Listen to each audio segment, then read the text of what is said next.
ডাকসুর ফল মেনে নিলেন ছাত্রলীগের পরাজিত ভিপি প্রার্থী। নতুন ভিপিকে সহযোগিতার আহ্বান, নিজ পদ রেখে পুনর্নির্বাচন দাবি ভোট বর্জনকারী নূরের। ডাকসু নির্বাচনে বিশ্ববিদ্যালয়ের দীর্ঘদিনের অচলায়তন ভেঙেছে মন্তব্য সাবেক নেতাদের। ক্যাম্পাসে ছাত্র সংগঠনগুলোর স্বতঃস্ফূর্ত পদচারণার প্রত্যাশা। সব সরকারি হাসপাতালে ডাক্তারদের প্রাইভেট প্র্যাকটিস করার জন্য আলাদা কর্নার রাখার নির্দেশনা প্রধানমন্ত্রীর। একনেকে 6টি প্রকল্প অনুমোদন। চুরিহাট্টায় আগুনে মৃতদের ডিএনএ পরীক্ষায় এবার মিলল বৃষ্টির বান্ধবী দোলার লাশ। আরও 5 জন শনাক্ত, 52 স্বজনের নমুনার সঙ্গে না মেলায় এখনো অজ্ঞাত 2 মরদেহ। এবং আবাসিক ভোক্তার জন্য গ্যাসের দাম আরও 80% বাড়ানোর প্রস্তাব তিতাস ও সুন্দরবনের। সিএনজিতে বাড়াতে চায় 50%, অযৌক্তিক বলছেন বিশেষজ্ঞরা।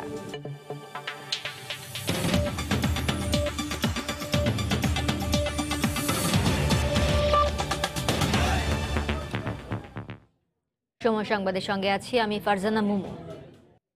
ডাকসু নির্বাচনের ফল মেনে নিয়ে নবনির্বাচিত ভিপি নুরুল হক নূরকে সহযোগিতার আশ্বাস দিয়েছেন ছাত্রলীগের পরাজিত প্রার্থী রেজওয়ানুল হক চৌধুরী শোভন। বিকেলে টিএসসিতে নূরের সঙ্গে দেখা করে সবাইকে দায়িত্বশীল আচরণের মাধ্যমে স্বপ্নের ঢাকা বিশ্ববিদ্যালয় গড়ে তুলতে কাজ করার আহ্বান জানান তিনি। এ সময় নির্বাচন বর্জনকারী নূর নিজ পদে ফল অক্ষুণ্ণ রেখে পুনর্নির্বাচন দাবি করেন। এদিকে বিশ্ববিদ্যালয়ের উপাচার্য জানান, আবার ভোটের কোনো সুযোগ নেই। বিশ্ববিদ্যালয়ের পরিবেশ সুষ্ঠু রাখার জন্য আমরা সবাইকে একসাথে নিয়ে কাজ করতে চাই। আমাদের শোনো, সবাই একসাথে কাজ করব, সবাই একসাথে করবো, নুরু আমাদের সাথে কাজ করবে। না না না।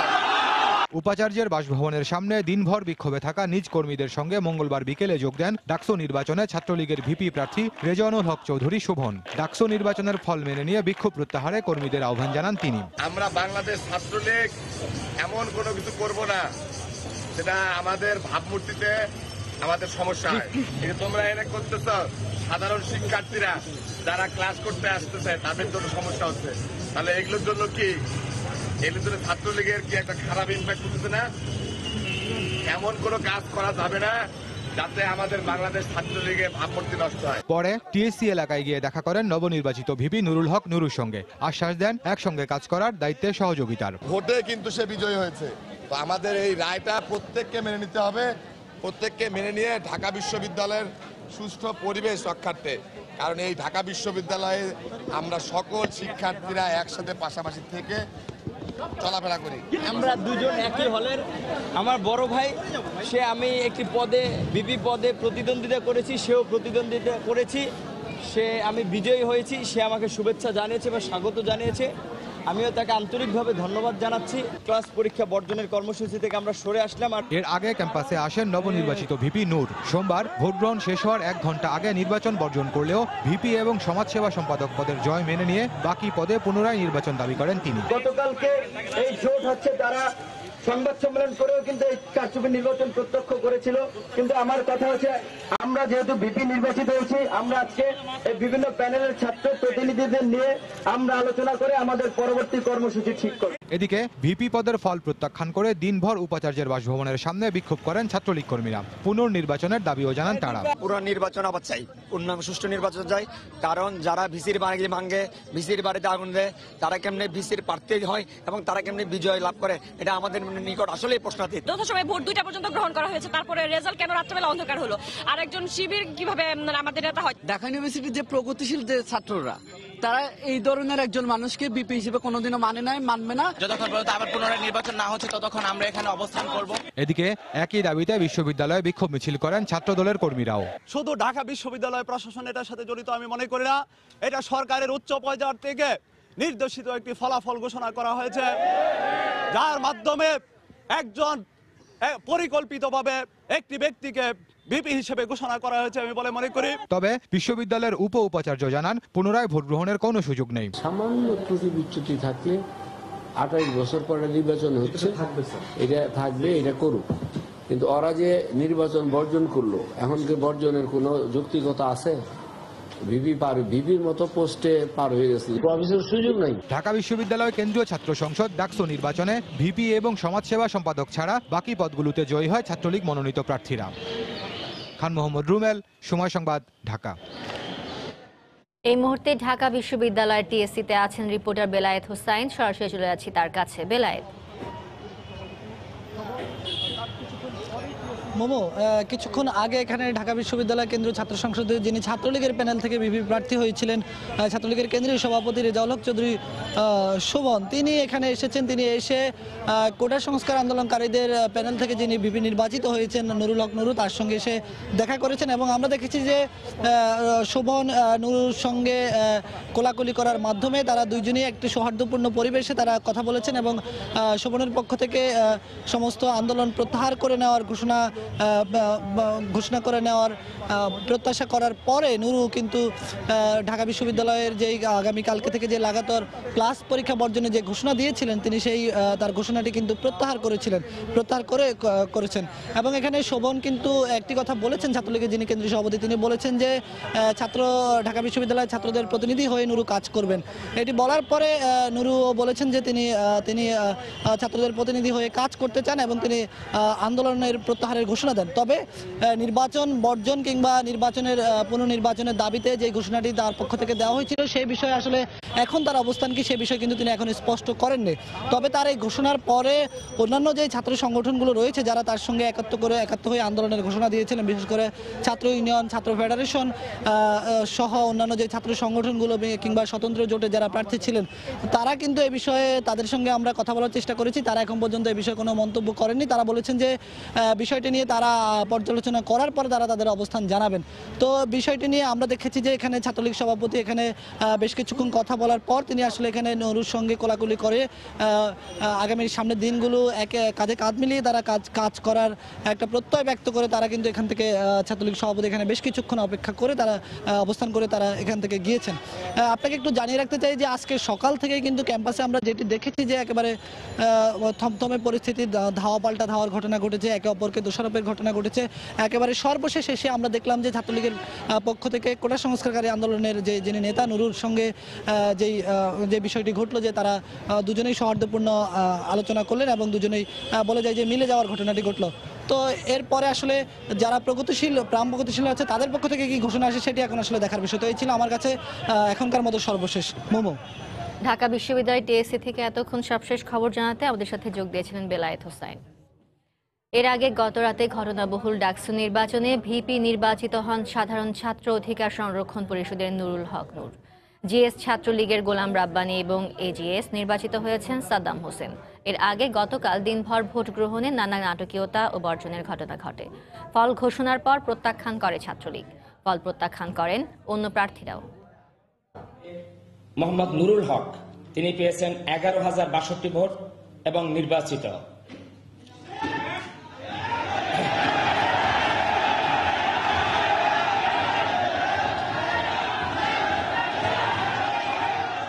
ডাকসুর ভিপি পদে বিজয়ী হিসেবে সাধারণ ছাত্র সংরক্ষণ পরিষদের নুরুল হক নুরুর নাম ঘোষণার পর এভাবেই থমকে যায় ফল ঘোষণার প্রক্রিয়া।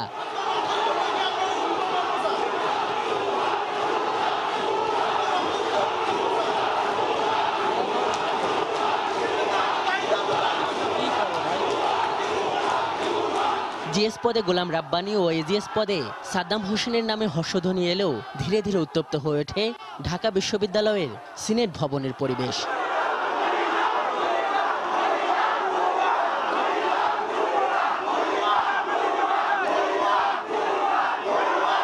টানা আধ ঘন্টা হট্টগোল করেন শিক্ষার্থীরা। এক পর্যায়ে ছাত্রলীগ সাধারণ সম্পাদক গোলাম রাব্বানী কর্মীদের শান্ত করার চেষ্টা করেন। এ সময় ভিসি প্রভিসি সহ উপস্থিত শিক্ষকরা ছাত্রদের বোঝানোর চেষ্টা করেন।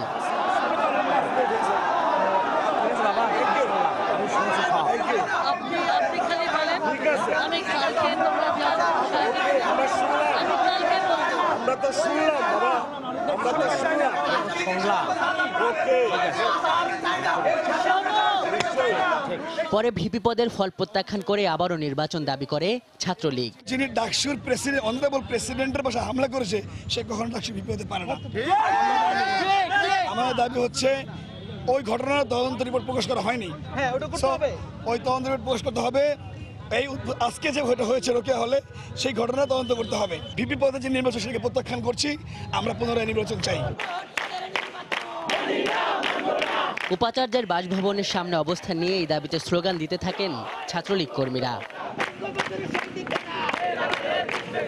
কেন্দ্রীয় বাকি 22 পদের একটিতে ছাড়া সবগুলোতেই জয় পেয়েছেন ছাত্রলীগের প্রার্থীরা। এছাড়া 18টি হলের 12টিতেই ভিপি পদে ছাত্রলীগের প্রার্থী জয় পেয়েছে। 6টি হলে ভিপি হয়েছেন স্বতন্ত্র প্রার্থীরা। আজহার লিমন, সময় সংবাদ, ঢাকা। এদিকে আজ ঢাকা বিশ্ববিদ্যালয় ক্যাম্পাসে সব আলোচনায় ছিল ডাকসু নির্বাচন। সাধারণ শিক্ষার্থীদের প্রত্যাশা, তাদের সমস্যা সমাধানে কাজ করবে নতুন নেতৃত্ব। ভোট দেওয়ার ক্ষেত্রে প্রার্থী গুরুত্ব পেয়েছে বলে মনে করেন শিক্ষার্থীরা। ছুটির আমেজে ঢাকা বিশ্ববিদ্যালয় ক্যাম্পাস, ক্লাসের কোনো তাড়া নেই। শিক্ষার্থীরা মেতেছেন গল্প আড্ডায়। আলোচনার ইস্যু ঘুরে ফিরে একটাই, ডাকসুতে কে জিতলো কে হারলো। প্রতিটা ভোটারের নিজস্ব একটা পছন্দ আছে। সেখানে হচ্ছে অনেক সময় ব্যক্তির জনপ্রিয়তা অনেক সময় আসলে দলকেও ছাড়িয়ে যেতে পারে। হলে ভোট কেন্দ্র হওয়াটা নিয়ে আসলে অনেকের মধ্যে সংশয় ছিল। এই বিষয়টাকে আসলে বিশ্ববিদ্যালয় প্রশাসন গুরুত্ব দেয়নি বিধায় আসলে নানা ধরনের স্বচ্ছতা নিয়ে প্রশ্ন ছিল। তারা বলেছিল যে নির্বাচন সুষ্ঠু হয়েছে, এখন তারাও আবার প্রশ্ন তুলছে যে আসলে নির্বাচনটা সুষ্ঠু হয়েছিল কিনা। সুতরাং এটা নিয়ে আমরা সাধারণ শিক্ষার্থীরা একটু কনফিউশনে আছি। সব দল যদি ডাকসুতে থাকে তাহলে অবশ্যই সেটা আমাদের জন্য ভালো, কারণ সবার মতামতটা সেখানে থাকবে। আরো কিছু পদে অন্য দলের প্রার্থী থাকা উচিত ছিল। ফলাফল চুলচেরা বিশ্লেষণের পাশাপাশি শিক্ষার্থীরা বলছেন নির্বাচন নিয়ে কোনো নেতিবাচক প্রভাব যাতে না পড়ে তাদের শিক্ষা জীবনে, সেই সঙ্গে তাদের দীর্ঘদিনের চাওয়া পাওয়ার হিসেব নিকেশও। আজকের ক্যাম্পাসটা কিন্তু অনেকটাই শান্ত পরিবেশ। ছাত্র রাজনীতিতে যে একটা পরিবর্তন আসছে, হ্যাঁ, যেখানে সুষ্ঠু ধারা রাজনীতির চর্চা হচ্ছে বিশ্ববিদ্যালয়ে, এটাও আমাদেরকে স্বীকার করে নিতে হবে। আর আমরা এমন ক্যাম্পাসই তো চাই। যেরকম পরিস্থিতি বিরাজ করতেছে এটা ঠিক হয়ে যাবে খুব শীঘ্রই। আর সব সংগঠনের পক্ষ থেকে বা যারা নির্বাচিত হয়েছে তারা মিউচুয়ালি আন্ডারস্ট্যান্ডিংয়ের মাধ্যমে সবকিছু ঠিক করে নেবেন, এটাই আমি আশা করি। ছাত্রলীগ সহ স্বতন্ত্র থেকে যারা হয়েছে সবাই যদি তারা পরস্পর ভ্রাতৃত্ব হয়ে কাজ করে তাহলে বিশ্ববিদ্যালয়ের উন্নয়ন অবশ্যই হবে। কেন্দ্রীয় সংসদের চেয়ে কোনো অংশেই কম নয় হল সংসদের আলোচনা। জয় পরাজয়ের অঙ্ক ছাড়াও আবাসিক শিক্ষার্থীদের ভাবনায় রিডিং রুম, গণরুম, খাবারের মান আর পড়াশোনার নিশ্চিত পরিবেশ। কম্বিনেশনের মাধ্যমে ছাত্র সমাজ তাদের পূর্ণাঙ্গ অধিকার এবং দায়িত্ব সবকিছু সুন্দরভাবে পালন করতে পারবে, এটাই আমাদের একজন সাধারণ শিক্ষার্থী হিসেবে এটাই আমাদের চাওয়া এবং পাওয়া। যারা মনে করছে যারা যোগ্য এবং যারা ছাত্রদের দাবি দাওয়াগুলো ভালোভাবে তুলে ধরতে পারবে, কাজ করতে পারবে ভালোভাবে, তাদেরকেই ভোট দেওয়া হয়েছে। আমরা আশাবাদী যে আমাদের যে চাওয়া পাওয়া এগুলো সব ফিল আপ হবে। স্পেশালি আমাদের ক্যান্টিনের যে আমাদের রান্নার যে অবস্থা, আমাদের রিডিং রুমের যে অবস্থা, এগুলো আমাদের অনেক ইমপ্রুভ হবে। দলমত নির্বিশেষে হার জিতের ক্রোধ ভুলে নির্বাচিত প্রতিনিধিরা ভূমিকা রাখবেন শিক্ষার্থীদের অধিকার আদায়ে, এমন প্রত্যাশাই তাদের। আহমেদ সালেহিন, সময় সংবাদ, ঢাকা। ডাকসু নির্বাচনের মধ্যে দিয়ে ঢাকা বিশ্ববিদ্যালয়ের দীর্ঘদিনের অচলায়তন ভেঙেছে বলে মনে করেন ঢাকা বিশ্ববিদ্যালয় কেন্দ্রীয় ছাত্র সংসদের সাবেক নেতারা। তারা বলছেন এই নির্বাচনের মধ্য দিয়ে ক্যাম্পাসের সব রাজনৈতিক ছাত্র সংগঠনের পদচারণায় উন্মুক্ত হবে গণতান্ত্রিক দ্বার। 1990 সালে ডাকসু নির্বাচনের পর দীর্ঘ 28 বছর পর সোমবার অনুষ্ঠিত হলো বহুল প্রতীক্ষিত ঢাকা বিশ্ববিদ্যালয় কেন্দ্রীয় ছাত্র সংসদ ডাকসু নির্বাচন নিয়ে দিনভর ছিল টানটান উত্তেজনা, ছিল নানা অভিযোগ। এক পর্যায়ে ভোট গ্রহণের শেষের 1 ঘন্টা আগে ছাত্রলীগ ছাড়া বাকি সবগুলো সংগঠন ভোট বর্জনের ঘোষণা দেয়। নির্বাচন বর্জন করলেও সাধারণ ছাত্র অধিকার সংরক্ষণ পরিষদের নুরুল হক নুরু 11,062 ভোট পেয়ে ভিপি নির্বাচিত হয়েছেন। একটি সম্পাদক পদও পায় তারা। বাকি সব পদে জয়লাভ করে ছাত্রলীগের প্রার্থী। ডাকসুর সাবেক নেতারা এই নির্বাচনের ফলাফলকে ইতিবাচক হিসাবে দেখলেও অনিয়মের জন্য বিশ্ববিদ্যালয় কর্তৃপক্ষ দায় এড়াতে পারে না বলেও মন্তব্য করেন।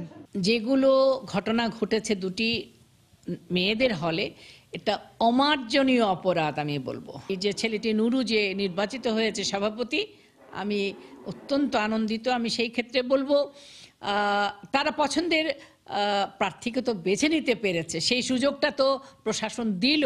তা আমি মনে করি এটাও একটা পজিটিভ দিক। ডাকসুর সাবেক ভিপি ও বিএনপি নেতা আমানুল আমান নির্বাচনের কড়া সমালোচনা করেন। এই নির্বাচন করার মধ্য দিয়ে ঢাকা বিশ্ববিদ্যালয়ের প্রশাসন 52-এর ভাষা আন্দোলন, 62-র শিক্ষা আন্দোলন, 69-এর গণঅভ্যুত্থান 71-এর মুক্তিযুদ্ধ, 90-এর স্বৈরাচার বিরোধী গণতান্ত্রিক আন্দোলন, এর যে গৌরবোজ্জ্বল ইতিহাস ঢাকা বিশ্ববিদ্যালয়ের, এই বিশ্ববিদ্যালয়ের সমস্ত গৌরবোজ্জ্বল ইতিহাসকে গতকালকে নির্বাচনের মধ্য দিয়ে ম্লান করে দেওয়া হয়েছে। ফলাফল যাই হোক, এই নির্বাচনের মধ্য দিয়ে বিশ্ববিদ্যালয় দীর্ঘদিনের অচলায়তন ভেঙেছে বলেও মনে করেন সাবেক জিএস মুস্তাক হোসেন। 18 বছর পরে হয়েছে, এটা অবশ্যই একটা নতুন পরিস্থিতি এবং ছাত্র সংগঠনগুলো সক্রিয় হতে পেরেছে যারা দীর্ঘদিন ক্যাম্পাসে সক্রিয় হতে পারেনি, এবং আশা করি সেটা ব্যাহত হবে না। নির্বাচনের মাধ্যমে সবগুলো গণতান্ত্রিক ছাত্র সংগঠন চাঙ্গা হবে বলে প্রত্যাশা সবার। ওবায়দুল্লাহ মামুন, সময় সংবাদ, ঢাকা। সময় সংবাদে আরো থাকছে, নেপালে বিমান বিধ্বস্তের 1 বছরে হতাহতদের 32 জন পাননি ক্ষতিপূরণের টাকা। দুঃসহ বেদনা আর অনিশ্চয়তায় দিন কাটছে স্বজনদের।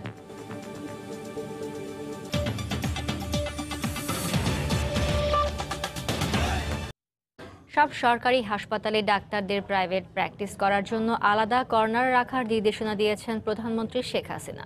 সকালে শেরেবাংলা নগরের এনইসি সম্মেলন কক্ষে চলতি অর্থ বছরের একনেকের 19তম সভা শেষে সংবাদ সম্মেলনে প্রধানমন্ত্রীর নির্দেশনার কথা জানান পরিকল্পনা মন্ত্রী এম এ মান্নান। সভায় গ্রামীণ সড়ক অবকাঠামো উন্নয়নে বিশেষ প্রকল্প সহ 2,651 কোটি টাকার 6টি প্রকল্প অনুমোদন দেয়া হয়। এর মধ্যে সড়ক পরিবহন বিভাগের 3 প্রকল্প বাস্তবায়নে ব্যয় ধরা হয়েছে 1,422 কোটি টাকা। এছাড়াও রয়েছে সরকারি কর্মচারী হাসপাতাল 500 শয্যায় উন্নীতকরণ, জামালপুরে শেখ হাসিনা নকশি পল্লী স্থাপন প্রকল্প। সর্বমোট 6টি সবকটি নতুন প্রকল্প পেশ করেছি এবং যথারীতি অনুমোদন হয়ে গেছে। এতে আমরা মোট ব্যয় করব 2,650 কোটি 76 লক্ষ টাকা। এডিপি বাস্তবায়নের হার 39.13%। হাসপাতালেই যাতে ডাক্তার মহোদয়গণ একটা উইঙ্গে বসে প্রাইভেট প্র্যাকটিস করতে পারে, স্পেশালিস্ট ডাক্তাররা বসে, উনি বলেন আমরা কেন এটা করবো না, বাইরে বাইরে যায় দৌড়াইয়া, এখানেই ওদেরকে একটা সুন্দর জায়গা দিয়ে দেন, একটা টাইম দিয়ে দেন, এখানেই তার প্র্যাকটিস করুক। আবাসিক সহ সব শ্রেণীর গ্রাহকের জন্য গ্যাসের দাম গড়ে 103% বাড়ানোর প্রস্তাব করেছে তিতাস গ্যাস ও সুন্দরবন গ্যাস কোম্পানি। আবাসিকে 1 চুলায় 1350 টাকা ও 2 চুলায় মাসিক চার্জ 1440 টাকা করার আবেদন করে প্রতিষ্ঠান দুটি। দাম বাড়ানোর প্রস্তাবের যৌক্তিকতা ও আইনি বৈধতা নিয়ে প্রশ্ন তোলেন বিশেষজ্ঞ ও ভোক্তা প্রতিনিধিরা। বাসাবাড়িতে 1 চুলায় গ্যাসের সংযোগে এখন প্রতি মাসে খরচ পড়ে 750 টাকা, আর 2 চুলার ক্ষেত্রে গুনতে হয় 800 টাকা। নিম্ন ও মধ্যবিত্ত শ্রেণীর জন্য এই দামই বেশ চড়া বলে অভিযোগ উঠছে দীর্ঘদিন ধরেই। বাংলাদেশ এনার্জি রেগুলেটরি কমিশনের গণশুনানির দ্বিতীয় দিনে মঙ্গলবার তিতাস গ্যাস ও সুন্দরবন গ্যাস কোম্পানি আবেদন করল এই দাম আরও 80 ভাগ বাড়ানোর। অন্য গ্রাহকদের ক্ষেত্রে বাণিজ্যিক খাতে 41%, সিএনজিতে 50%, ক্যাপটিভ পাওয়ারে 96%, শিল্পে 132%, বিদ্যুতে 208 ও সার কারখানায় গ্যাসের দাম 211% পর্যন্ত বাড়ানোর প্রস্তাব করা হয়। যুক্তি হিসাবে আগামী মাসে আরও 50 কোটি ঘনফুট বেশি দামি এলএনজি জাতীয় গ্রিডে যুক্ত হওয়ার কথা বলে তিতাস ও সুন্দরবন গ্যাস। ইম্পোর্টেড এলএনজির যে অর্থ দেওয়া দরকার, সেই অর্থটা পরিশোধ করার জন্য যতটুকু অর্থ দরকার অতটুকু অর্থের জন্যই আমরা বিআরসিতে এসেছি। দাম বাড়ানোর আবেদনের আইনি বৈধতা নিয়ে প্রশ্ন তোলেন বিশেষজ্ঞ ও ভোক্তা প্রতিনিধিরা। গ্যাসের বৃদ্ধির প্রস্তাবগুলো আইনানুগ হয়নি এবং আপনি যে যুক্তিতে বাড়াতে চেয়েছেন সেটা তো যুক্তি বলা যায় না। আপনি এই প্রস্তাব গ্যাসের মূল্যহার, গ্যাসের পাইকারি গ্যাসের মূল্যহার, পণ্য রেট যে বৃদ্ধির প্রস্তাব করা হয়েছে, এই প্রস্তাব আইনানুগ নয়। পণ্য রেটের প্রস্তাব তো কেউ করেনি। সরকার এপ্রিলে কোনোভাবেই এলএনজি ইনক্রিমেন্টাল আনতে পারবে না। বিআরসিকে দিয়ে ওই জ্বালানির দাম নির্ধারণ করিয়ে এইরকম প্রহসন যেন বিআরসিকে দিয়ে না করা হয়। শিল্প খাত সহ জনজীবনে নেতিবাচক প্রভাবে শঙ্কা জানান ব্যবসায়ী নেতারা।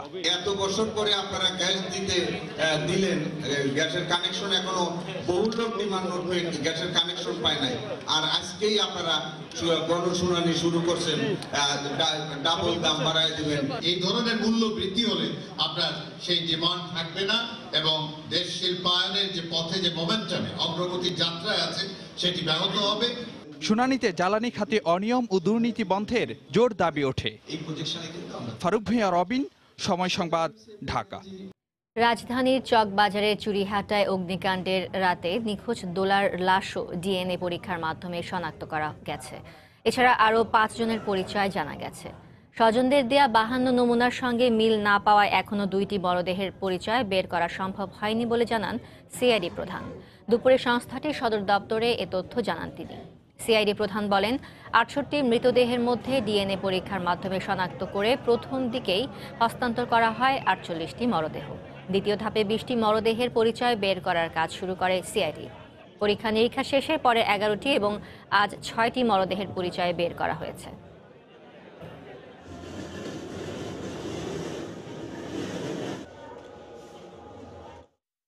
তিনটি পরিবারকে ডিএনএ পরীক্ষা ব্যতি রেখে হস্তান্তর করা হয় এবং 3টি পরিবারের সাথে কোনো মৃতদেহের মিল পাওয়া যায়নি। সর্বমোট 20টি পরিবারের সাথে 20টি মৃতদেহের মিল পাওয়া গিয়েছে। আমাদের কাছে যে নমুনা স্যাম্পল আছে এটা থাকবে। আমরা দাবিদার পেলে আমরা আবার রেফারেন্স নমুনা নিয়ে আমরা ম্যাচ করব। ম্যাচ করার পরে যদি ম্যাচ করে তাহলে তো ভালো, আর না করলে তো অবস্থায় থাকবে। ঢাকা মেডিকেল কলেজ হাসপাতালে শনাক্ত হওয়া মৃতদেহ হস্তান্তরের প্রক্রিয়া চলছে। সেখানে আছেন রিপোর্টার শাহরিয়ার জামান দীপ। সরাসরি চলে যাচ্ছি তার কাছে। দীপ।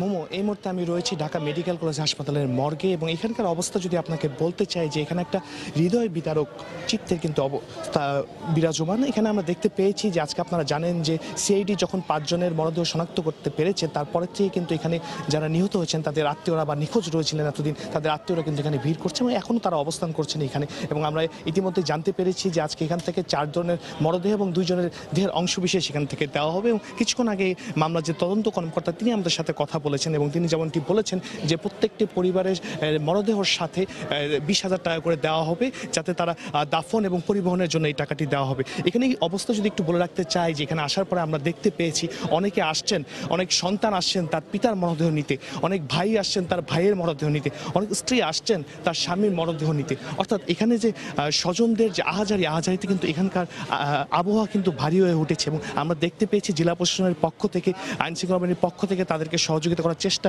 করা হচ্ছে এবং যতটুকু আমরা জানতে পেরেছি যে অল্প কিছুক্ষণের মধ্যেই হয়তো বা মরদেহ হস্তান্তরের যে প্রক্রিয়াটি রয়েছে সেটি শুরু হবে। তো এখানে কিছুটা বিলম্ব হচ্ছে, আর এই বিলম্ব হওয়ার কারণ তারা আমাদেরকে যেটি বলেছেন যে ঢাকা মেডিকেল কলেজ হাসপাতালে যে মর্গ রয়েছে সেখানে মরদেহগুলি জায়গা না হওয়ার কারণে মরদেহগুলি কিন্তু কিছুদিন আগে সরিয়ে নিয়ে যাওয়া হয়েছিল সরওয়ার্দী মেডিকেল কলেজ হাসপাতাল এবং হৃদরোগ হাসপাতালের যে মর্গ রয়েছে সেখানে। তো সেখান থেকে মরদেহগুলো আসলেই আসলে এখানে মরদেহ হস্তান্তরের যে প্রক্রিয়া সেই প্রক্রিয়াটি শুরু হবে, যার কারণে কিছুটা বিলম্ব হচ্ছে। এই মরদেহগুলি আনার পরেই আসলে মূল প্রক্রিয়াটি শুরু হবে। এখানে আমরা দেখতে পেয়েছি জেলা প্রশাসকের পক্ষ থেকে একজন প্রতিনিধি রয়েছেন আইনশৃঙ্খলা বাহিনীর প্রতিনিধিরা, এছাড়া স্বজনরা তো এখানে রয়েছেনই। একটু জানিয়ে রাখতে চাই যে আপনারা জানেন যে দীর্ঘদিন ধরেই এই বৃষ্টি এবং দোলা নামে 2 জন নিখোঁজ ছিল। বৃষ্টির মরদেহ পাওয়া গেলেও কিন্তু দোলা অনেকদিন ধরেই নিখোঁজ ছিল। সেই দোলার মরদেহটি আজকে পাওয়া গিয়েছে এবং তার পরিবারের সদস্যরা সেই মরদেহটি নেওয়ার জন্য এসেছেন। যদি আমরা একটু কথা বলতে চাই, এখানে আমাদের সাথে জেলা প্রশাসনের একজন কর্মকর্তা রয়েছেন, একটু যদি বলতেন যে আপনাদের আজকের প্রক্রিয়াটা কি হবে, আপনারা কতগুলি মরদেহ হস্তান্তর করবেন, সার্বিক প্রক্রিয়াটা। না দেখুন, এই চকবাজারে যে অগ্নিকাণ্ড হয়েছে তারপরে আমাদের কাছে যে বডিগুলো এসেছিল এই বডিগুলো প্রাথমিকভাবে যেটা শনাক্ত হয়েছিল সেটা কিন্তু ওই মুহূর্তেই তার পরের দিনই তাদের নিকটাত্মীয়রা নিয়ে গেছে।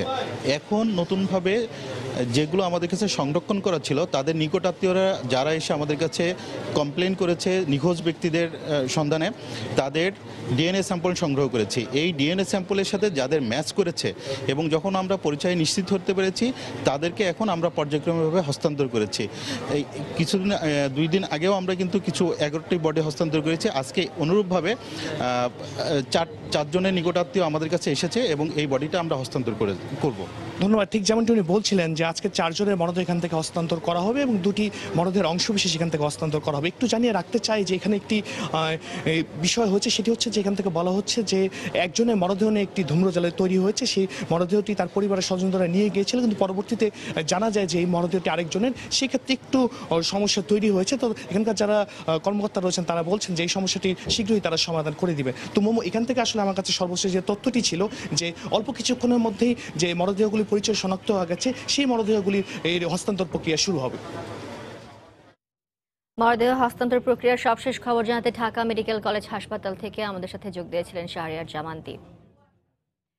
খাল, নালা ও পানি নিষ্কাশনের পথ দখলকারীদের অবৈধ স্থাপনা নিজ উদ্যোগে সরানোর নির্দেশ দিয়েছেন ঢাকা উত্তর সিটি কর্পোরেশনের সদ্য নির্বাচিত মেয়র আতিকুল ইসলাম। অন্যথায় আগামী সপ্তাহের শুরুর দিকে অভিযান চালানো হবে বলে জানান তিনি। সকালে উত্তরা, আশকোনা, বনানী ও বাড্ডা এলাকায় কয়েকটি খাল, ড্রেন ও রাস্তা পরিদর্শন করেন মেয়র। তিনি বলেন, বর্ষায় জলাবদ্ধতা সৃষ্টি হয় এমন সব জায়গা দখলমুক্ত করতে অন্য সংস্থার সঙ্গে সমন্বয় করা হবে। উন্নয়ন প্রকল্পের কারণে জলাশয় ভরাট ও পানি প্রবাহ বন্ধ না করার জন্য সংশ্লিষ্ট কর্তৃপক্ষকে নির্দেশ দেওয়া হয়েছে। পানি নিষ্কাশনের জন্য নতুন অবকাঠামো নির্মাণের পাশাপাশি খালগুলোকে দখলমুক্ত করতে পারলে জলাবদ্ধতা নিরসন সহজ হবে বলে মন্তব্য আতিকুল ইসলামের।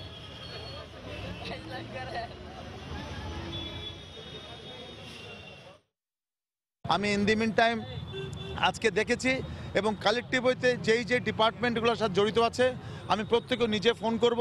অমানবিক, অবিশ্বাসযোগ্য যে খালগুলাকে কিভাবে দখল হয়ে গেছে। ভালোবাসাতে বলেছি, মাইকে বলেছি, যদি না হয় আমাদের সিটি কর্পোরেশন যতটুকু ক্ষমতা আছে এই ক্ষমতা নিয়ে অবশ্যই উচ্ছেদ অভিযান হবে।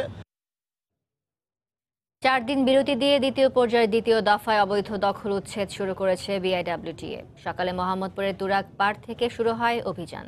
এ সময় নদীর জায়গা দখল করে ঢাকা উদ্যানের মধ্যে গড়ে তোলা 4 তলা ভবন সহ বেশ কিছু অবৈধ স্থাপনা গুড়িয়ে দেয় বিআইডব্লিউটিএ। ভেঙে দেয়া হয় এলাকার প্রভাবশালী দখলদারদের বহুতল ভবন।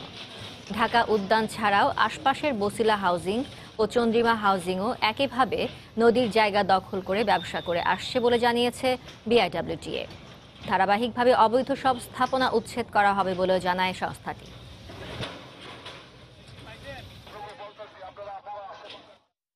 এখান থেকে কোন পিলার কোন এক্সকেভেটর দিয়ে সরিয়েছে রাতের আধারে সেগুলোর কিন্তু সাক্ষ্য প্রমাণ আমাদের কাছে রয়েছে। সেহেতু আমরা কোনো ব্যক্তিমনির বা ব্যক্তি নদী খেকো না, আমরা সবাইকেই নদী খেকো যারা আছে, নদী দখলদার যারা আছে তাদেরকে সবাইকেই কিন্তু এখানে অপসারণের আওতায় এনেছি এবং আমরা কিন্তু শুধু অপসারণ উচ্ছেদই না, আমরা কিন্তু এখন অপসারণের কার্যক্রম হাতে নিয়েছি। সদরঘাটে দুর্ঘটনা কমাতে বিআইডব্লিউটিএর নেয়া উদ্যোগের প্রতিবাদে স্থানীয়দের বিক্ষোভ ও হামলার ঘটনা ঘটেছে। এর মধ্যেই বুড়িগঙ্গায় স্পিডবোট ও ইঞ্জিন চালিত নৌকার মুখোমুখি সংঘর্ষে ডুবে গেছে 2টি যানই। তবে সঙ্গে সঙ্গে নদীতে টহলে থাকা নৌ পুলিশ ও স্থানীয়দের সহায়তায় সবাইকে উদ্ধার করা হয়েছে। উদ্ধার হওয়া কয়েকজন জানান, 30 থেকে 35 জন যাত্রী নিয়ে একটি ট্রলার বাবুবাজার ব্রিজ এলাকা থেকে নদী পার হচ্ছিল। এ সময় সদরঘাট থেকে আসা একটি স্পিডবোটের সঙ্গে ট্রলারটির মুখোমুখি সংঘর্ষ হলে যাত্রীরা নদীতে পড়ে যান। সঙ্গে সঙ্গে টহলরত নৌ পুলিশ ছাড়াও আশপাশের কয়েকটি নৌকা ও ট্রলার এগিয়ে এসে সবাইকে উদ্ধার করেন। এসব অনিয়ন্ত্রিত নৌযানকে নিয়ন্ত্রণে আনতেই গতকাল খেয়া ঘাট বন্ধ করে নির্দিষ্ট ঘাটে নিয়ে আসা হয় সকল যাত্রীবাহী নৌকাকে। তবে এর প্রতিবাদে সকাল থেকে সব ইঞ্জিনবিহীন নৌকা বন্ধ করে বুড়িগঙ্গার কেরানীগঞ্জ পাড়ে বিক্ষোভ করে স্থানীয়রা।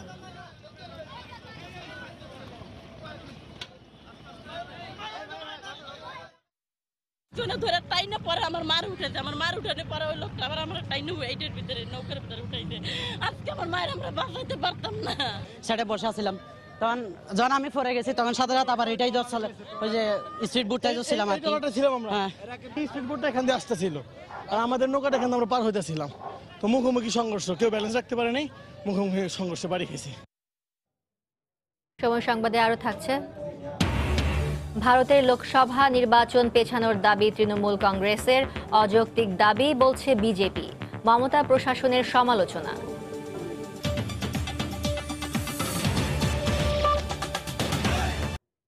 নেপালে ইউএস বাংলার বিমান বিধ্বস্তের ঘটনার 1 বছর পার হলেও আজও মর্মান্তিক ওই দুর্ঘটনার দুঃসহ বেদনা বয়ে বেড়াচ্ছেন স্বজনরা। নিহত 51 জনের মধ্যে 21 জনের স্বজনকে ক্ষতিপূরণের টাকা দেয়া হলেও এখনো পাননি 29 জন। ক্ষতিপূরণের টাকা পাননি গুরুতর আহত 3 বাংলাদেশীয়। বিস্তারিত জানাচ্ছেন হাজিরা শিউলি। আখিমণি ভালোবেসে বিয়ে করেছিলেন মিনহাজ নাসিরকে। হাতের মেহেদি না মুছতেই বিয়ের 9 দিনের মাথায় হানিমুনে গিয়ে দুজনে ফিরলেন লাশ হয়ে। ওর সাথে কথাই বলতে পারিনি, কোনো কথা। শ্বশুরবাড়ি কেমন লাগছে, কি ব্যাপার, বিশ্বাস হচ্ছে না যে ও নাই। দুর্ঘটনায় নিহত ও আহত প্রতিটি যাত্রীরই আছে আলাদা গল্প, স্বপ্ন। খাজা হোসেন নিজের জীবন দিয়ে যাত্রীদের প্রাণ বাঁচিয়েছেন এই তরুণ কেবিন ক্রু। কর্মস্থল ইউএস বাংলাতেই খাজার সঙ্গে পরিচয় ও ভালোবেসে বিয়ে কেবিন ক্রু সাদিয়ার। যুগল জীবন শুরুর 1.5 বছরের মাথায় প্রিয় স্বামী ও সহকর্মী খাজার মৃত্যুতে নিভে গেছে সব স্বপ্ন। এই জীবনে তার দাদা হইতে পারবো না, কমনের নামে কি আমার সন্তান চলে গেছে। 1 বছর পার হয়ে গেল, একটা কল, একটা খোঁজ খবর কিছুই ওখান থেকে আসেনি। সো কাদের জন্য এতটা ডেডিকেশন দেখালাম। BS211 ফ্লাইটটি ছিল কাঠমান্ডুতে সহকারী পাইলট হিসেবে পৃথুলার অভিষেক ফ্লাইট। আমি যখন কোনো পাইলটের চেহারা দেখে তখন মনে হচ্ছে আমার পাইলট, ওইটা আমার বাবু। সবকিছুর বিনিময়ে আমার বাবুকে ফিরিয়ে দেন। এ পর্যন্ত 19 জন বাংলাদেশি ও 2 জন নেপালি সহ মোট 21 জন নিহতের স্বজন ও 6 আহত যাত্রীকে ক্ষতিপূরণের অর্থ হস্তান্তর করেছে সেনা কল্যাণ ইন্স্যুরেন্স। 11,21,40,396 টাকা পে করা হয়েছে। 4 জন এখনো পর্যন্ত তাদের কোনো কাগজপত্রই দিতে পারে নাই। ইনজুরিদের ব্যাপারটা লেট হবে স্বাভাবিক, কারণ যতদিন পর্যন্ত চিকিৎসা শেষ না হবে ততদিন ওই যে সার্ভে সংস্থা বলতে পারবে না যে তার চিকিৎসা বাবদ কত টাকা দেওয়া হয়েছে আর আমরা টোটাল তাকে কত টাকা দিব।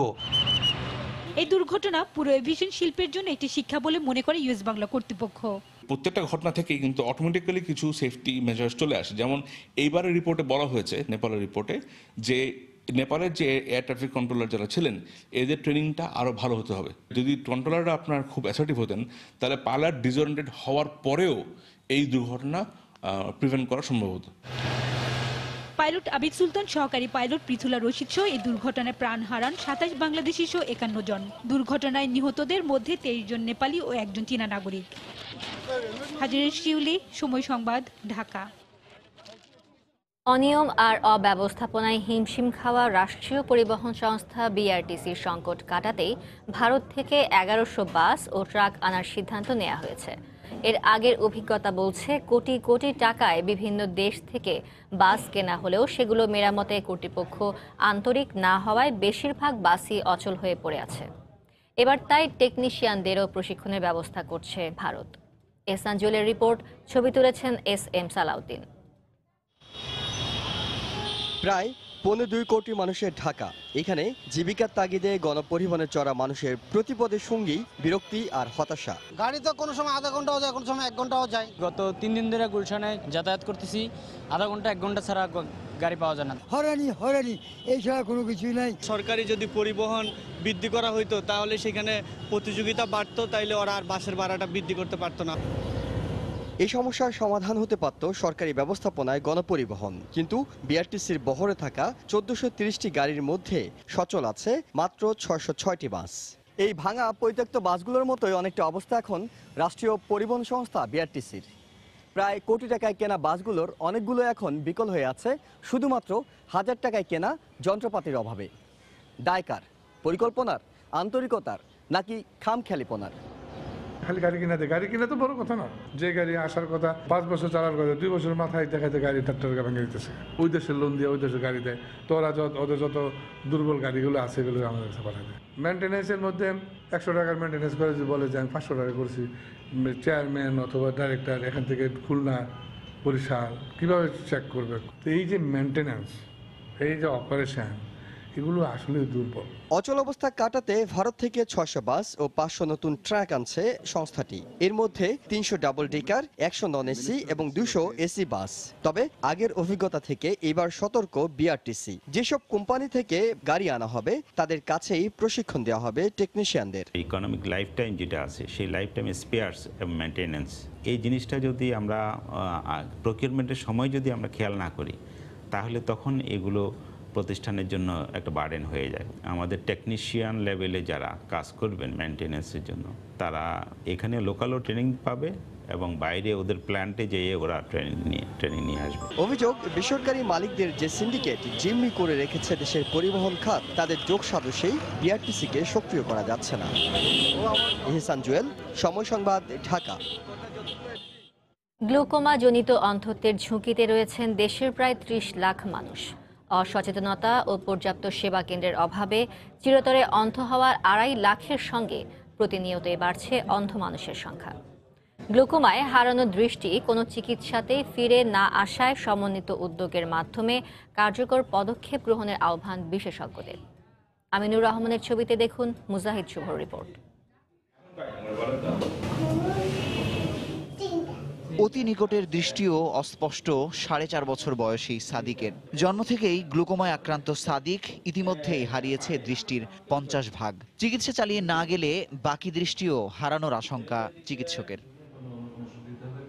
এদিকে কানিজ হায়দারের 80 ভাগ দৃষ্টি কেড়ে নিয়েছে গ্লুকোমা। দু চোখে দুটি বড় অপারেশনের পর স্বস্তি বোধ করলেও বাকি 20 ভাগ দৃষ্টি সচল রাখতে চালাতে হচ্ছে ধারাবাহিক চিকিৎসা। চোখের মনিটা পর্যন্ত ঢেকে গেছিল আমার রক্তে, পানি পড়তো চোখে, দেখতে পারতাম না। বিশেষ করে আলোতে গেলে খুব কষ্ট হতো। প্রায় 70-80-90% ড্যামেজ হলেই ম্যাক্সিমাম ক্ষেত্রে রোগীরা আসে। গ্লুকোমায় চোখের চারপাশ থেকে ধীরে ধীরে দৃষ্টির ব্যাপ্তি কমতে থাকায় রোগীরা বুঝতে পারেন অনেক দেরিতে। তাই ব্যাপক সচেতনতা সৃষ্টি ও উপজেলা পর্যায় পর্যন্ত বিনামূল্যে গ্লুকোমা পরীক্ষার সুযোগ সৃষ্টির আহ্বান বিশেষজ্ঞদের। বিভাগীয় শহরগুলোতে যে মেডিকেল কলেজগুলো আছে তাদের ফ্যাসিলিটিসগুলো আছে, তো এটা সারা দেশের তুলনায় অনেক অপ্রতুল। সবগুলো মেডিকেল কলেজেই যদি এগুলো থাকে এটাই যথেষ্ট একটা জেলার এখন আপাতত আমরা মনে করি গ্লুকোমা স্ক্রিন করার জন্য। গ্লুকোমা ধরার পরে যদি নিয়মিত চিকিৎসকের কাছে আসে তাহলে সে অত্যন্ত সুন্দরভাবে তার বাকিটা জীবন কাটাতে পারে। কিন্তু ওষুধগুলো ঠিকমতো চোখে না দেয় তাহলে তার দৃষ্টি যতটুকু আছে তার থেকে ধীরে ধীরে নষ্ট হয়ে একদম শেষ পর্যন্ত সে কমপ্লিটলি ব্লাইন্ড হয়ে যেতে পারে। সমস্যা সমাধানে 50টির সাথে আরও 150টি ভিশন সেন্টার নির্মাণের পরিকল্পনার কথা জানালেন জাতীয় চক্ষু বিজ্ঞান ইনস্টিটিউটের পরিচালক। যদি চোখে ছানি পড়া থাকে, গ্লুকোমা থাকে, রেটিনার সমস্যা থাকে, ওই রোগীগুলোকে আমরা ভিশন সেন্টার থেকে বেস সেন্টারে রেফার করি এবং প্রত্যেকটা রোগীকে ওখান থেকে ফ্রি চিকিৎসা দেওয়া হয়। গবেষণা বলছে দেশে 40 শতকরা 2 জন গ্লুকোমা রোগে আক্রান্ত। এ রোগে বংশের প্রভাব থাকায় বাবা মা ভাই বোনের পাশাপাশি 40 সবাইকে অন্তত একবার চোখের গ্লুকোমা পরীক্ষার পরামর্শ বিশেষজ্ঞ চিকিৎসকদের। মুজাহিদ শুভ, সময় সংবাদ, ঢাকা। সুপ্রিম কোর্ট আইনজীবী সমিতির নির্বাচনকাল। গত 10 বছরে 3বার সভাপতি পদে জিতেছে আওয়ামী লীগ সমর্থিত প্যানেল। বারবার নির্বাচনে হারতে থাকা আওয়ামী সমর্থিত প্যানেলের নেতারা এবার জয়ের ব্যাপারে আশাবাদী। তারা বলছেন অনৈক্য কাটিয়ে এবার ঐক্যবদ্ধ। অন্যদিকে বিএনপি সমর্থিত আইনজীবীরাও জয়ের বিষয়ে আশাবাদী। নির্বাচন ঘিরে সরগরম দেশের উচ্চ আদালত। নানা প্রতিশ্রুতি নিয়ে সুপ্রিম কোর্ট বারের প্রার্থীরা ছুটছেন ভোটারদের দ্বারে দ্বারে। বারবার হারতে থাকা ক্ষমতাসীন দল আওয়ামী সমর্থিত আইনজীবী নেতারা বলছেন বারের উন্নয়নের স্বার্থে এবার তাদের বিজয় হবে। অতীতের বিভেদ ভুলে তারা এখন ঐক্যবদ্ধ বলেও জানান আইনজীবী নেতারা। অনেক সময় নিজেরা অতি আত্মবিশ্বাস এসব কারণে আমরা হেরে গিয়েছিলাম। এবার আমরা যেমন সেই সমস্যাগুলো কাটিয়ে উঠেছি, আমরা এবার প্রত্যেক ভোটারের দ্বারে দ্বারে যাচ্ছি এবং ইনশাল্লাহ এবার আমরা বিজয়ী হব। সারা বাংলাদেশে সাদা প্যানেল এবার জিতছে, ইনশাল্লাহ আমরা বিশ্বাস করি এই সুপ্রিম কোর্ট বারেও সাদা প্যানেল জয়ী হবে। অনেক ক্ষেত্রে পরস্পর বিরোধী অবস্থান ছিল, সেই কারণে আমরা ইতিপূর্বে বারবার আমরা হেরেছি। বর্তমানে আমাদের অবস্থা এতটা সংহত, আমরা খুবই আশাবাদী যে এবার আমরা ঢাকা আইনজীবী সমিতির মতোই সুপ্রিম কোর্ট আইনজীবী সমিতিতেও আমরা বিপুল বিজয় অর্জন করব। অন্যদিকে এক ব্যক্তিকে বারবার প্রার্থী করা নিয়ে কিছুটা অনৈক্য দেখা দিয়েছে বিএনপির আইনজীবীদের মধ্যে, যদিও তাদেরও প্রত্যাশা জয় হবে বিএনপি প্যানেলের। যে দেশে বিচার ব্যবস্থা দুর্বল থাকে সেই দেশে কিন্তু গণতন্ত্র দুর্বল থাকে এবং আইন শাসন যেখানে দুর্বল সেখানে ইনভেস্টমেন্টের কমন নয়, আইন শৃঙ্খলা অবনতি হয়। সব রিয়েলাইজ করেই আইনজীবীরা এখানে জাতীয়বাদী দলকে বা ঐক্য প্যানেলকে ভোট দিয়ে যাচ্ছে। অন্যান্য প্রার্থীরা বলছেন নির্বাচিত হলে আইনজীবীদের সমস্যা সমাধানে এবং সুপ্রিম কোর্টের অনিয়ম দূর করতে কাজ করবেন তারা। দুর্নীতি প্রতিরোধে বার এ যাবৎকাল আমরা কোনো ভূমিকা রাখতে দেখি নাই। আমি চেষ্টা করব দুর্নীতি প্রতিরোধে বলিষ্ঠ ভূমিকা রাখতে। পর্যাপ্ত পরিমাণে কিউবিকলস বরাদ্দ করার জন্য এবং তৈরি করার জন্য প্রয়োজনীয় যেসব পদক্ষেপ নেওয়া হবে বারের পক্ষ থেকে সেই সব পদক্ষেপে আমি অংশগ্রহণ করব। বার ও বেঞ্চের মধ্যে যে সমন্বয় সেটা অবশ্যই সাধন করতে হবে। সুপ্রিম কোর্ট আইনজীবী সমিতির 14টি পদের জন্য 13 ও 14 মার্চ ভোট দিবেন 8088 জন আইনজীবী।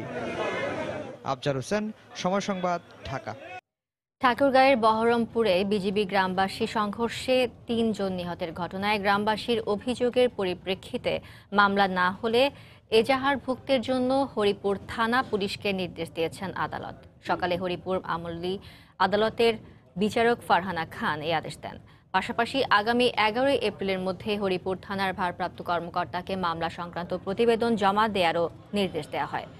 বিজিবির 50 ব্যাটালিয়নের অধিনায়ক লেফটেন্যান্ট কর্নেল তুহিন মোহাম্মদ মাসুদ সহ বিজিবির 7 সদস্যের নাম উল্লেখ এবং অজ্ঞাতদের আসামি করে মামলার আলাদা 3টি লিখিত অভিযোগ আদালতে দাখিল করা হয়।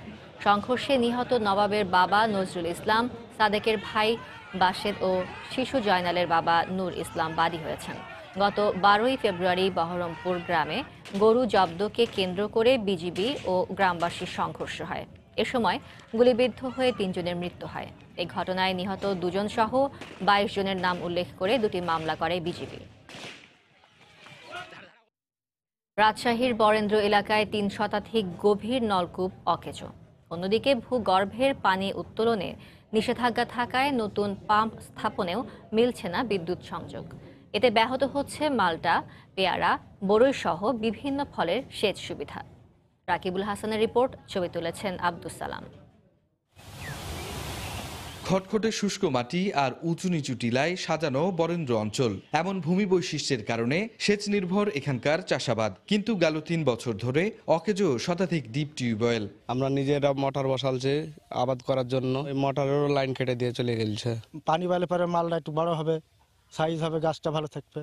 সেচ সমস্যা যখন প্রকট, তখন ব্যক্তি মালিকানায় পাম্প স্থাপন ও বিদ্যুৎ সংযোগ পাচ্ছেন না বাগান মালিকরা। 2012 সাল থেকে পাম্প স্থাপনে বরেন্দ্র বহুমুখী উন্নয়ন কর্তৃপক্ষের নীতিগত বাধা ও মন্ত্রণালয়ের নিষেধাজ্ঞা রয়েছে।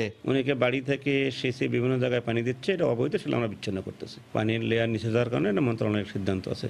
কৃষকরা বলছেন, অধিক সেচ নির্ভর ফসল ছেড়ে পেয়ারা, বরই, মাল্টার মতো স্বল্প সেচের বাগানে আগ্রহী হয়েছেন তারা। ডিপে যাই 1 মাস পর পানি পাই, তাহলে এইভাবে কিভাবে আমার ফসল হবে? পানিটা যদি সুষ্ঠুভাবে পাওয়া যায়, দেখা যায় 10 দিন পর পর, তাহলে আমাদের গাছটা সুস্থ থাকে, তো মরার সম্ভাবনাটা কম থাকে। এমন পরিস্থিতিতে উপজেলা সেচ কমিটি ও গোদাগাড়ী উপজেলার প্রধান নির্বাহী জানালেন, ক্ষতিগ্রস্ত কৃষক আবেদন করলে তথ্য যাচাই বাছাই শেষে ব্যক্তিগত পাম্প স্থাপনের বিষয়টি বিবেচনা করা হবে। পাম্প করতে চাইলে আগে উপজেলা সেচ কমিটিতে একটি আবেদন আসতে হয়, সেটি যাচাই বাছাই করে যদি সেখানে পাম্প স্থাপনের প্রয়োজনীয়তা আসলেও থাকে, তখন এই কমিটি যে সিদ্ধান্ত নেবে সেটি তাকে জানিয়ে দেওয়া হবে। জেলা কৃষি সম্প্রসারণ অধিদপ্তরের তথ্য মতে এবছর রাজশাহীর তানোর ও গোদাগাড়ী এলাকায় পেয়ারা সহ বিভিন্ন ফলের বাগান করা হয়েছে 4826 হেক্টর জমিতে, যার অধিকাংশই বরেন্দ্র এলাকায়। রাকিবুল হাসান, সময় সংবাদ, রাজশাহী। রোহিঙ্গাদের জোর করে বাংলাদেশের দিকে ঠেলে দেওয়ার অভিযোগে মিয়ানমারের বিরুদ্ধে আন্তর্জাতিক অপরাধ আদালতে বিচার করা সম্ভব হবে কিনা তা নির্ধারণে প্রাথমিক তদন্ত করছে জাতিসংঘ। সোমবার সুইজারল্যান্ডের জেনেভায় সংবাদ সম্মেলনে মিয়ানমারে নিযুক্ত সংস্থাটির মানবাধিকার বিষয়ক বিশেষ দূত ইয়াং হি লি বলেন, 7 লাখ রোহিঙ্গাকে জোরপূর্বক বাংলাদেশের দিকে ঠেলে দেয়া ও রোহিঙ্গাদের মানবাধিকার লঙ্ঘনের তথ্য প্রমাণাদি আন্তর্জাতিক অপরাধ আদালতের কাছে তুলে ধরবেন তারা। এ নিয়ে ইতোমধ্যে বাংলাদেশে আশ্রয় নেওয়া রোহিঙ্গাদের জিজ্ঞাসাবাদ করছেন আন্তর্জাতিক আইনজীবীরা। ভারতের লোকসভা নির্বাচনে পশ্চিমবঙ্গে ভোটের তারিখ পিছিয়ে দেওয়ার দাবি জানিয়েছে রাজ্য সরকার। মুখ্য নির্বাচনী কর্মকর্তার সঙ্গে রাজ্যের প্রধান 4টি রাজনৈতিক দলের বৈঠকে এ দাবি জানায় তৃণমূল কংগ্রেস। এর মধ্যেই পশ্চিমবঙ্গের বর্তমান প্রশাসনের নিরপেক্ষতা নিয়ে প্রশ্ন তুলেছে বিজেপি। এদিকে লোকসভা নির্বাচনের প্রার্থী তালিকা প্রকাশ করেছে তৃণমূল কংগ্রেস। বিস্তারিত জানাচ্ছেন সুব্রত আচার্য। পশ্চিমবঙ্গে অনুষ্ঠেয় 7 দফা ভোটের মধ্যে প্রথম 4 দফা ভোট এপ্রিলে এবং পরের 3 দফার ভোট মে মাসে। শেষ 3 দফা ভোটের তারিখ রমজানের মধ্যে পড়ায় মুসলিম জনগোষ্ঠীর ভোগান্তির কথা মাথায় রেখে নির্বাচন পেছানোর দাবি তৃণমূল কংগ্রেসের নেতাদের। ভোটের সার্বিক বিষয় নিয়ে সোমবার বিকেলে রাজ্যের প্রধান 4টি রাজনৈতিক দলের সঙ্গে বৈঠক করেন মুখ্য নির্বাচনী কর্মকর্তা আরিজ আফতাব। নতুন নিয়মে প্রার্থীদের বিস্তারিত তথ্য প্রকাশ, পত্রিকা এবং টেলিভিশন চ্যানেলগুলোতে বিজ্ঞাপন প্রচারের কথা বলা হলেও এসব বিষয়ে সুস্পষ্ট দিক নির্দেশনা নেই বলে অভিযোগ তৃণমূল নেতাদের। আমি কোন কাগজে দেব, আমি কোন চ্যানেলে দেব, সেটাও বোঝা যাচ্ছে। গরম পড়বে মে মাসে, জেলাগুলো ভাগ করবে কিভাবে, রাজ্যবাসীর দুর্দশা তৈরি হবে। তবে তৃণমূলের ভোট পেছানোর দাবিকে অযৌক্তিক উল্লেখ করে রাজ্য সরকারের সমালোচনা করেছে বিজেপি। ভারতের ইলেকশনের যে নিয়মাবলী তাতে 3 বছর হয়ে গেলে তাকে রেভিনিউ ডিস্ট্রিক্টের বাইরে পাঠাতে হবে। আমরা এটা ইলেকশন কমিশনের দৃষ্টি আকর্ষণ করে বলেছি, যাদের বদলি করতে হবে 3 বছর হয়ে যাওয়ার পরে তাদেরকে রেভিনিউ ডিস্ট্রিক্টের বাইরে আপনারা দেখুন। এদিকে নির্বাচনের আগ মুহূর্তে বিজেপিতে যোগ দিতে যাচ্ছেন কংগ্রেসের কেন্দ্রীয় নেত্রী দীপা দাস মুন্সি ও তৃণমূলের বহিষ্কৃত সাংসদ অনুপম হাজরা সহ বেশ কয়েকজন নেতা নেত্রী। প্রধান রাজনৈতিক শক্তি রাজ্যের তৃণমূল কংগ্রেস যখন একটি অভিযোগ সামনে আনছে, তখন অন্য একটি রাজনৈতিক শক্তি অর্থাৎ বিজেপি আরেকটি অভিযোগ সামনে আনছেন।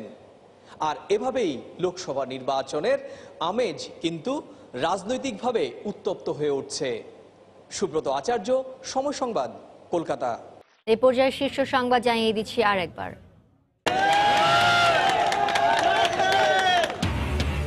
ডাকসুর ফল মেনে নিলেন ছাত্রলীগের পরাজিত ভিপি প্রার্থী। নতুন ভিপিকে সহযোগিতার আহ্বান। নিজ পদ রেখে পুনর্নির্বাচন দাবি ভোট বর্জনকারী নূরের।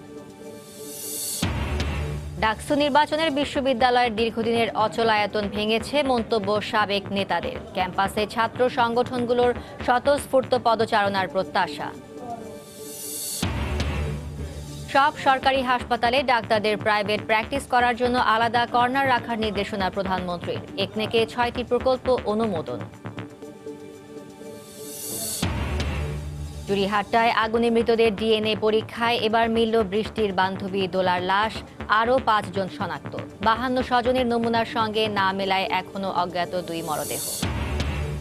এবং আবাসিক ভোক্তার জন্য গ্যাসের দাম আরও 80 ভাগ বাড়ানোর প্রস্তাব তিতাস ও সুন্দরবনের। সিএনজিতে বাড়াতে চায় 50%, অযৌক্তিক বলছেন বিশেষজ্ঞরা। এই ছিল এখনকার মতো। যে কোনো খবর পেতে ভিজিট করুন সময়নিউজ.tv। আপনার মোবাইলে সময় সংবাদ দেখতে ও সকল খবর পেতে ডাউনলোড করুন সময় অ্যাপ। এছাড়া এইমাত্র পাওয়া খবর মোবাইলে পেতে SMS করুন *BN লিখে পাঠিয়ে দিন 1624 নম্বরে। সঙ্গে থাকুন সময়।